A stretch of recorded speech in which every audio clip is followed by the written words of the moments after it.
Hello students, आज हम आवेश और आवेश के गुण धर्मों के बारे में पढ़ेंगे। कल हमने जहाँ तक पढ़ा उससे आगे हम थोड़ा सा पढ़ते हैं आवेश के मात्रक के बारे में।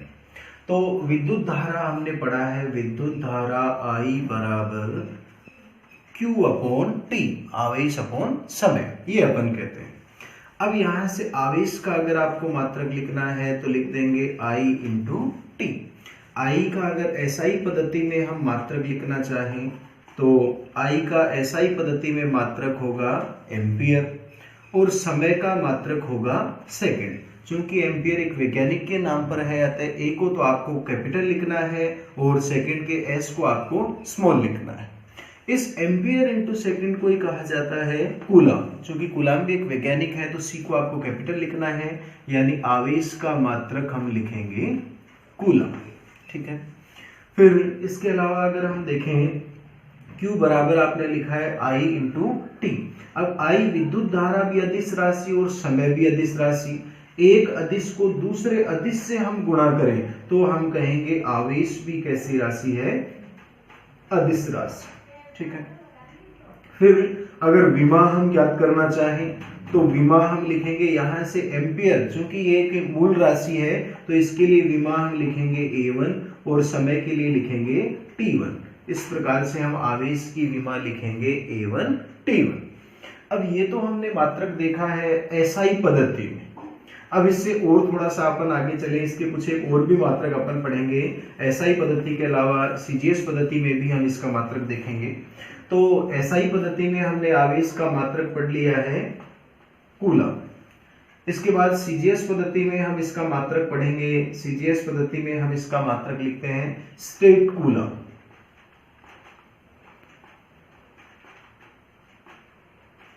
जिस स्टेट कूलम का एक और नाम भी हम पढ़ते हैं जिसको फ्रैंकलिन भी कह देते हैं।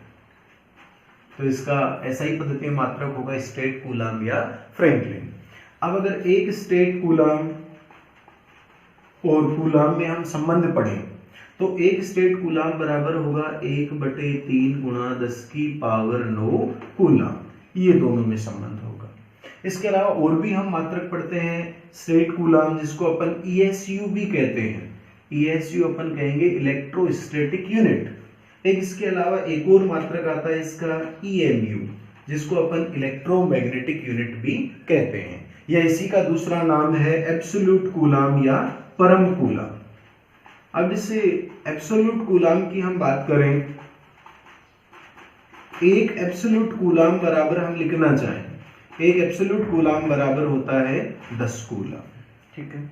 इसके अलावा एक और मात्रक की हम बात करते हैं, जैसे कूलम को एम्पियर इंटू सेकेंड कहा गया तो हम एम्पियर इंटू ओवर कहें घंटे में मान हमने लिखा है तो इसको अपन कह सकते हैं 3600 एम्पियर इंटू सेकेंड। इस एम्पियर इंटू सेकेंड को कूलम कहा जाएगा तो हम लिख सकते हैं 3600 कूलम, यानी एक एम्पियर इंटू ओवर बराबर हमने लिख दिया 3600 कूलम। इसके अलावा आवेश का एक और मात्रक होता है फैराडे, जिसको अपन F से भी लिख देते हैं। यहाँ आपको ध्यान ये रखना है कि एक और मात्रक हम आगे पढ़ेंगे फैराडे। फैराडे मात्रक होगा विद्युत धारिता का और फैराडे मात्रक होता है आवेश का, जिसका मान लगभग होता है 96,500 कूलम। तो यहाँ पर हमने आवेश के 5 मात्रक पढ़े हैं, एक कूलम, एक स्टेट कूलम, एक EMU या परम कूलम, एक एम्पियर इंटू ओवर और एक पढ़ा है फैराडे।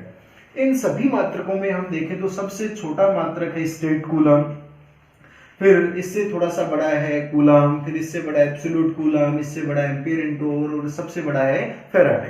तो अगर क्वेश्चन की हम बात करें, हम कहें आवेश का सबसे छोटा मात्रक कौन सा है, तो आवेश का सबसे छोटा मात्रक हम लिखेंगे स्टेट कूलम। और अगर सबसे बड़े मात्रक की हम बात करें, आवेश का सबसे बड़ा मात्रक हम कहेंगे फैराडे। इस प्रकार से हमने आवेश के मात्रकों की बात की। अब इसके बाद हम, ये तो आवेश के मात्रक हमने देखे, आवेश के मात्रक के बाद हम आवेश के गुणधर्मों की हम बात करेंगे। आवेश के गुणधर्म में सबसे पहले अपन देखते हैं आवेश योज्यता। आवेश योज्यता, जिसको अपन एडिटिविटी ऑफ चार्ज भी कह सकते हैं या आवेश योज्यता का नियम भी अपन कहते हैं। अब जैसे नाम से ही पता चल रहा है योज्यता, योज्यता मतलब योग करना। तो आवेश का अपन योग किस प्रकार से करेंगे? तो हमने देखा है आवेश एक अदिश राशि है और अदिश राशियों का योग करेंगे तो हम बीजगणितीय योग करते हैं। बीजगणितीय योग मतलब जैसे संख्याओं को हम जोड़ते हैं चिन्ह सहित। जैसे एक एग्जांपल हम लें, ये मान लो कोई भी एक निकाय है, इस निकाय में कोई भी एक आवेश रखा है -1 कूलम, यहाँ रखा हुआ है 4 कूलम, यहाँ रखा हुआ है -2 कूलम। अगर टोटल चार्ज आपको निकालना है तो टोटल आवेश आपको निकालना है तो -1 + 4 - 2, तो कुल आवेश हम लिख देंगे +1 कूलम। आवेश का योग इस प्रकार से करना है, अर्थात बीजगणितीय योग करना है। तो आवेश योज्यता का नियम हमें यही बात कर रहा है कि आवेशों का हमेशा बीजगणितीय योग किया जाता है। अब आवेश योज्यता के बाद एक और हम दूसरा इसका नियम पढ़ते हैं जिसको अपन आवेश की निश्चरता भी कहते हैं। तो दूसरा नियम हम पढ़ेंगे आवेश की निश्चरता। निश्चरता का मतलब इसकी गति से हम संबंध करेंगे। तो यहाँ पर आवेश निश्चरता की हम बात कर रहे हैं। हम कह रहे हैं जैसे आइंस्टीन का सापेक्षवाद का नियम कहता है, आइंस्टीन ने समय को चौथे अक्ष के रूप में परिभाषित किया और आइंस्टीन ने द्रव्यमान के लिए एक समीकरण भी इस प्रकार का परिभाषित किया, m0 √1 - v²/c², जहां m0 आवेश का या किसी भी वस्तु का विराम द्रव्यमान है, v उसकी चाल है, c प्रकाश की चाल है। तो यहाँ पर कहा कि जैसे ही v का मान बढ़ेगा, वस्तु की गति बढ़ेगी, तो इसके द्रव्यमान में भी वृद्धि होने लगती है। यानी द्रव्यमान एक ऐसी राशि है जो गति होने पर या वस्तु गतिशील होने पर परिवर्तित होने लगती है। अब यहाँ पर अगर आवेश की हम बात करें, माना कोई भी 2 कूलम आवेश है, जैसे ही आवेश गतिशील हो या आवेश विराम अवस्था में है, इसके मान पर कोई भी प्रभाव नहीं पड़ता है। अर्थात आवेश के मान पर इसकी गति का कोई भी प्रभाव नहीं पड़ता है। इसी को हम कहते हैं आवेश की निश्चरता। यानी हम कह भी सकते हैं Q विराम में है या Q गतिशील अवस्था में है, दोनों ही स्थितियों में इसके मान पर कोई भी प्रभाव नहीं होगा। इसी को अपन कहते हैं आवेश निश्चरता का नियम या आवेश की निश्चरता। अब इसके बाद हम एक और आवेश का गुणधर्म पढ़ते हैं, आवेश संरक्षण का नियम। तो अगला हम पढ़ेंगे आवेश संरक्षण का नियम। अब जैसे हमने पहले पढ़ा भी है, ऊर्जा संरक्षण के बारे में पढ़ा है। ऊर्जा संरक्षण में हम कहते हैं ऊर्जा को न तो उत्पन्न कर सकते हैं और न ही ऊर्जा को नष्ट किया जा सकता है। ऐसे ही हम आवेश की भी बात करेंगे। तो जैसे कोई भी एक रासायनिक अभिक्रिया लें हम या भौतिक अभिक्रिया लें, अभिक्रिया को संतुलित किया जाता है। संतुलित करने का मतलब दोनों तरफ का आवेश बराबर किया जाता है। या हम कोई भी एक निकाय मान लें, जैसे ये हमने एक निकाय मान लिया है, इस निकाय में हम यूं कह रहे हैं, यहाँ पर इस प्रकार से कोई आवेश है। कुल आवेश की अगर अपन बात करें तो 2 + 3 - 1 बराबर हम लिख देंगे +4 कूलम। ठीक है। अब इसी निकाय में मान लो कोई ऐसी क्रिया हो रही है जिससे कोई भी आवेश 2 भागों में बट जाए या कोई भी 2 आवेश जुड़ जाए। जैसे पहला 2 कूलम का आवेश है, ये 2 भागों में बट गए। अब यहाँ पर कुल आवेश की हम बात करें तो वही लिखेंगे 1 + 1 + 3 - 1 बराबर में 4 कूलम। यानी अगर निकाय विलगित है, विलगित यानी बाहर से ना तो कोई आवेश आ रहा है ना ही अंदर से कोई आवेश बाहर जा रहा है, अगर विलगित है तो कुल आवेश का मान हमेशा नियत रहेगा। इसी को अपन कहते हैं आवेश संरक्षण का नियम। अर्थात किसी विलगित निकाय का कुल आवेश हमेशा नियत रहता है या संरक्षित रहता है। आसान शब्दों में हम यूं भी कह सकते हैं, आवेश को न तो उत्पन्न किया जा सकता है और न ही नष्ट किया जा सकता है। किसी भी विलगित निकाय का कुल आवेश हमेशा संरक्षित रहता है। आवेश केवल एक स्थान से दूसरे स्थान पर स्थानांतरित हो सकता है।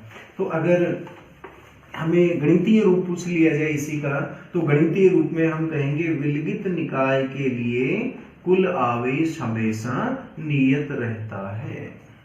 अब जैसे इसी के अपन एग्जाम्पल भी ले,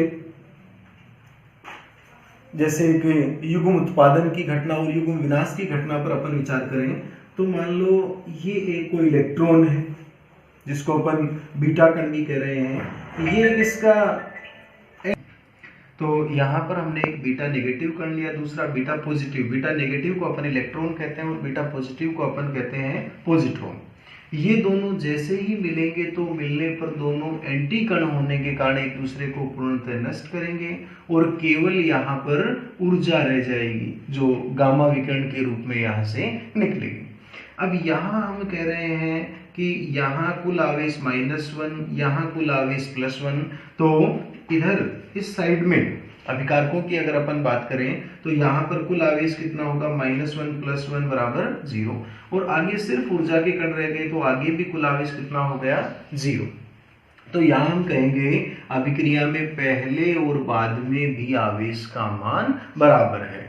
तो कोई भी भौतिक अभिक्रिया हो, रासायनिक अभिक्रिया हो या युग्म विनाश की घटना हो, एक सेम ऐसी हम युग्म उत्पादन की घटना भी कह सकते हैं जिसमें ऊर्जा से इन दोनों युग्म का निर्माण हो जाए। तो यहाँ पर भी हम देख रहे हैं कुल आवेश 0 और यहाँ पर भी कुल आवेश है 0। तो अतः हम कहेंगे चाहे युग्म विनाश की घटना हो या युग्म उत्पादन की, सभी अभिक्रियाओं में कुल आवेश हमेशा नियत रहता है।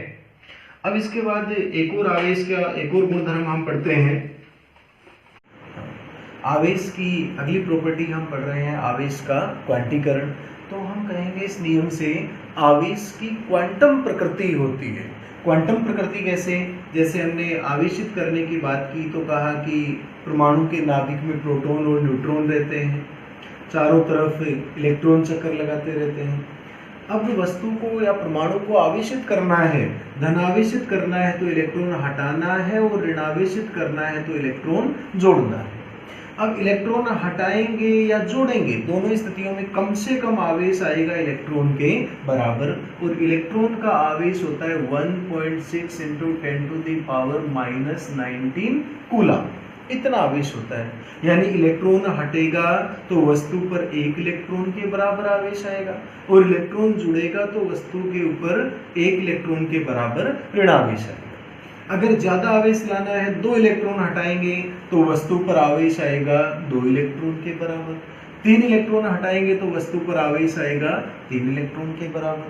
अगर n इलेक्ट्रॉन हटा रहे हैं तो वस्तु पर आवेश आएगा n इलेक्ट्रॉन के। जैसे हम कोई एग्जाम्पल लें, एग्जाम्पल हम कहें जैसे पेन कोई 10 रुपए का हमें खरीद के लाना है, तो या तो हम 1 पेन ला सकते हैं या 2 ला सकते हैं या 3 या 4 या हम n पेन लेकर आ सकते हैं। तो हमें जो पेन का मूल्य चुकाना पड़ेगा ये इस 10 के पूर्ण गुणज के रूप में पैसे हमें चुकाने होंगे। अगर हम यूं कहें इतने हम पैसे चुकाना चाह रहे हैं तो 1/2, 3/2 इस प्रकार से हम पेन नहीं खरीद सकते हैं। इसीलिए ये जो 10 है ये पेन के मूल्य का हम क्वांटा मान कह सकते हैं और हम कहेंगे पेनों का कुल मूल्य इस क्वांटा मान के पूर्ण गुणज के रूप में होगा। ऐसा ही सेम हम आवेश के लिए कह सकते हैं, इस न्यूनतम मूल्य की जगह हम कहेंगे आवेश का न्यूनतम मान होगा इलेक्ट्रॉन के बराबर। अतः किसी भी वस्तु पर जो आवेश होगा वो इस इलेक्ट्रॉन के आवेश के पूर्ण गुणज के बराबर होगा। यदि इलेक्ट्रॉन हटाए जा रहे हैं तो हम कहेंगे धनावेश आएगा और इलेक्ट्रॉन जोड़े जा रहे हैं तो आएगा ऋणावेश। यानी हम यूं भी कह सकते हैं किसी भी वस्तु पर आवेश का मान इलेक्ट्रॉन के आवेश के पूर्ण गुणज के रूप में होता है। इसी को हम आवेश का क्वांटीकरण कहते हैं। अब इस क्वांटीकरण से संबंधित कोई भी अगर मान लो हम एग्जाम्पल लें तो हम कहते हैं किसी भी वस्तु को अगर आवेशित किया गया और आवेशित करके इस पर 1 कूलम आवेश लाया गया और यूं कह दिया जाए 1 कूलम आवेश लाने में कितने इलेक्ट्रॉन हटाए गए, तो इसके लिए अपन कहेंगे क्वांटीकरण कहता है Q = Ne। आवेश हमें कितना लाना, 1 कूलम। इलेक्ट्रॉन का आवेश आप पहले से जानते हैं 1.6 × 10⁻⁻19 कूलम। अब इलेक्ट्रॉनों की संख्या n का मान हमें ज्ञात करना है तो n = Q/E। Q का मान हम लिखेंगे 1 और E का मान लिखेंगे 1.6 × 10⁻19। दोनों को हल करेंगे तो 6.25 × 10⁻18, यानी इतने इलेक्ट्रॉन, इतनी बड़ी संख्या में इलेक्ट्रॉन हम हटाएंगे तब जाकर आवेश आएगा 1 कूलम। इसीलिए हम कहते हैं कूलम एक बड़ा मात्रक है। तो सामान्यतः आवेश का मात्रक हम millicoulomb, microcoulomb, nanocoulomb, इस प्रकार के मात्रक हम काम में लेंगे। मिली कूलम आप कह भी सकते हैं 10 की पावर -3 कूलम, माइक्रो 10 की पावर -6 कूलम, नैनो 10 की पावर -9 कूलम, इस प्रकार से अपन कह भी सकते हैं। तो ये मात्रक सामान्यतः काम में लिए जाएंगे। ये हमने पढ़ा आवेश का क्वांटी। अभी तक आवेश के क्वांटीकरण के बारे में हमने पढ़ा है। इससे आगे और हम देखें तो वर्तमान में प्रयोगों से कुछ एक कण इस प्रकार के खोजे गए हैं जिनका नाम दिया गया है क्वार्क कण। इन क्वार्क कणों का आवेश है वो इस प्रकार से पाया गया है। अभी तक कुल 6 प्रकार के क्वार्क कणों की खोज हो चुकी है। 6 प्रकार के क्वार्क कणों में हम कह सकते हैं, एक आपके पास अप क्वार्क कण है, एक डाउन क्वार्क कण है, एक टॉप क्वार्क कण है, एक बॉटम क्वार्क कण है, एक स्ट्रमिंग, और एक अपन कह सकते हैं चार्मिंग। इस प्रकार से 6 प्रकार के क्वार्क कण अभी तक खोजे जा चुके हैं। इस अप क्वार्क कण की बात करें तो अप क्वार्क कण का आवेश होता है 2/3 गुणा में इलेक्ट्रॉन का आवेश। डाउन क्वार्क कण का आवेश होता है 1/3 गुणा में इलेक्ट्रॉन का आवेश। क्वांटीकरण हमें कहता है Q बराबर Ne, अर्थात यहाँ पर जो संख्या आ रही है ये होनी चाहिए पूर्णांक, लेकिन क्वार्क कणों के लिए ऐसा नहीं है। लेकिन अभी तक जो प्रयोग हुए हैं उनमें क्वार्क कण का स्वतंत्र अस्तित्व यानी अकेला क्वार्क कण हमें ज्ञात नहीं हुआ है। इसीलिए अभी तक हम क्वांटीकरण वाली बात को सही मानते हैं। अगला हम कहें यदि इनका स्वतंत्र अस्तित्व ज्ञात हो जाए तो, यदि स्वतंत्र अस्तित्व ज्ञात भी हो जाए तो भी हम कहेंगे यहाँ पर जो क्वांटा मान है, जिस न्यूनतम मान को आप क्वांटा मान कह रहे हैं, इस क्वांटा मान की वैल्यू चेंज हो जाएगी जो 1/3 E के बराबर होगी। बाकी क्वांटीकरण के मान पर कोई भी